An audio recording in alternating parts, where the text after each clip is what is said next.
জানে আমাৰ নিৰ্বাচন আহি আছে, গতিকে আমি নিৰ্বাচনৰ কাৰণে আমি প্ৰস্তুতি চলাই আছোঁ। আমি এৰিয়া ডেমনষ্ট্ৰেশ্যন ফ্লেগ মাৰ্চ কৰি আছোঁ আৰু যাতে আমি ফ্ৰী এণ্ড ফেয়াৰ ইলেকশ্যন চলাব পাৰোঁ। আৰু আমাৰ ছাফিচিয়েণ্ট ফ'ৰ্চ আমাৰ হাতত আহিছে, গতিকে আমি ডমিনেঞ্চ ষ্টাৰ্ট কৰিছোঁ। কেনেকুৱা ধৰণৰ আপোনালোকে মানে আৰক্ষী কমপ্লিট সক্ষম থাকিব আৰু ফ্ৰী এণ্ড ফেয়াৰ ইলেকশ্যন আমি চলাবলৈ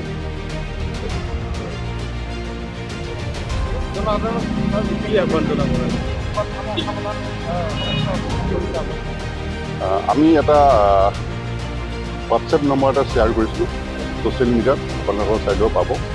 যদি কোনোবা মানুহৰ কিবা আপত্তি থাকে, ইলেকশ্যনৰ সময়ত যদি কিবা থাকে, model code of conduct violation কৰে, গতিকে সেই নম্বৰত চবে আমাক মেছেজ কৰিব পাৰে, আমাৰ ইনফৰ্মেশ্যন দিব পাৰে আৰু সেইমতে আমি ব্যৱস্থা ল'ম। নিৰ্বাচনৰ সময়ত আনুষংগিক যাতে কোনো ঘটনা নঘটে সেই উদ্দেশ্যে আপুনি তামোলপুৰ জিলাৰ সমষ্টিগত ৰাইজক কি আহ্বান জনাব? নিৰ্বাচন আহিছে, চবে ভালকৈ ভোটদান কৰক, ফ্ৰী এণ্ড ফেয়াৰ ইলেকশ্যন সেইটোৱে কৈছোঁ।